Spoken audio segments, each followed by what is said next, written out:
High বন্ধুরা, কেমন আছো? আশা করি সবাই ভালো আছে। তো আমিও ভালো আছি। দেখো, জীবনে ফার্স্ট টাইম এইরকম পিঠে বানাচ্ছি আমি। এইরকম দেখে না, জানি না কেমন হবে। আর প্রথম এক্সপিরিয়েন্স, এই জন্য তোমাদের কাছে শেয়ার করলাম। কেমন হয়েছে বলো তোমরা, দেখে নাও। এই দেখো, এই যে এগুলো উঠেছে।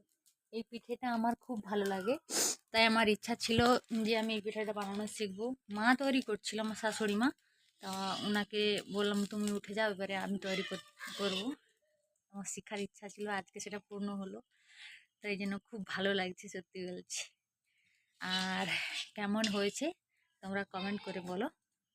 ঠিক আছে, পুরো প্রসিজারটা দেখাতে পারলাম না, কারণ এক হাতে কি করে করব, কড়া ধরতে হবে। এই জন্য তোমাদেরকে দেখালাম। এই দেখো, উঠে গেছে। Thank you.